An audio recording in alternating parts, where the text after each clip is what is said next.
নতুন বছর শুরু হোক নতুন এক রেসিপি দিয়ে।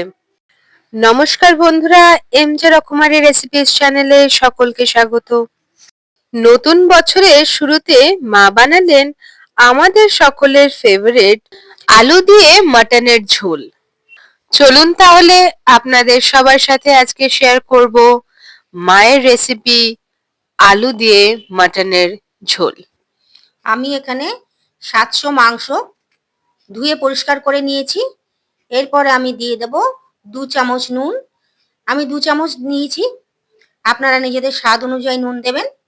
এরপর আমি দিয়ে দেব 1 চামচ হলুদ, 1 বড় চামচ ধনে, 1 বড় চামচ জিরের গুঁড়ো, 1 বড় চামচ শুকনো লঙ্কার গুঁড়ো আর 1 বড় চামচ কাশ্মীরি লাল লঙ্কার গুঁড়ো। এরপর আমি দিয়ে দেব একটা গোটা পাতিলেবুর রস, দিয়ে দিলাম 1 বড় চামচ আদা রসুনের পেস্ট। এবার আমি দিয়ে দেব বড় চামচের 4 চামচ টক দই। আমি 4 চামচ টক দই দিয়েছি কারণ আমি যেই দইটা ব্যবহার করেছি সেটা খুব একটা বেশি টক নয়, আর লেবু যেহেতু দেওয়া হয়েছে, দই যদি বেশি একটা টক হয় সেক্ষেত্রে কিন্তু 2 চামচ দই দিলেও হয়ে যাবে। এবার আমি দিয়ে দেব বড় 1 চামচ সর্ষের তেল। এরপরে সমস্ত উপকরণগুলির সঙ্গে মাংসটা ভালো করে মিশিয়ে নেব। আমার মাংসটা সম্পূর্ণ মেশানো হয়ে গেছে, ভালো করে মিশিয়ে নিয়েছি। দেখুন সম্পূর্ণ মাংসটা মশলাগুলোর সঙ্গে ভালো করে মিশে গেছে। এরপর আমি এই মাংসটা মাখা হয়ে গেল, এরপরে আমি এটাকে 8 ঘন্টা ম্যারিনেশনের জন্য রেখে দেব। আমি মাংসটা 8 ঘন্টা ঢাকা দিয়ে রেখে দিলাম। আধা ঘন্টা হয়ে গেছে, আমি ঢাকাটা খুলে দেখব। এরপর আমি কড়াই বসিয়ে নিলাম গ্যাসে, আর আলুগুলোকে ভাজবার জন্য দিয়ে দিলাম। আলুগুলোর মধ্যে দিলাম নুন, অল্প একটু হলুদ। এরপরে এগুলোকে একটু নাড়াচাড়া করে ভেজে নিলাম, গোল্ডেন হওয়া অবধি ভাজবো। এইভাবে আমার আলুগুলো ভাজা হয়ে গেছে, গোল্ডেন ভাবে ভাজা হয়ে গেছে। এবার আমি আলুগুলোকে তুলে নেব।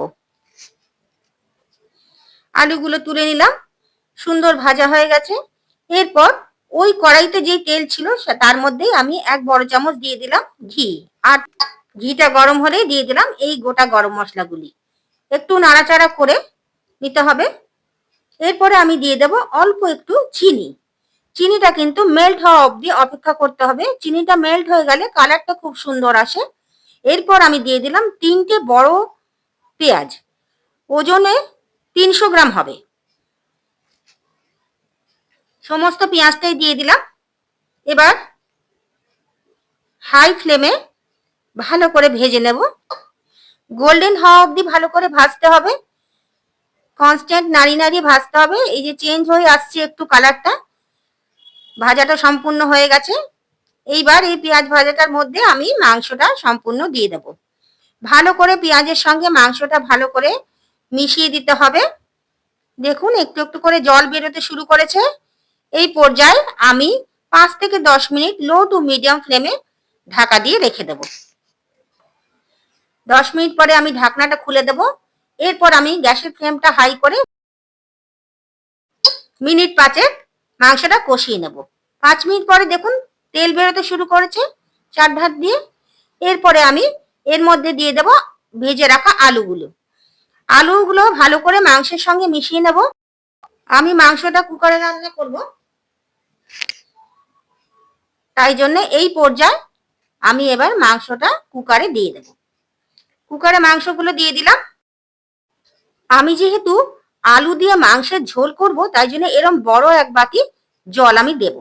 যেই কড়াইটাতে আমি মাংসটা কষিয়েছি সেই কড়াইতেই জলটা দিয়ে ভালো করে গরম করে আমি মাংসর মধ্যে ঢেলে দেব। জলটা কিন্তু অবশ্যই গরম করে দিতে হবে, ঠান্ডা জল দিলে কিন্তু হবে না।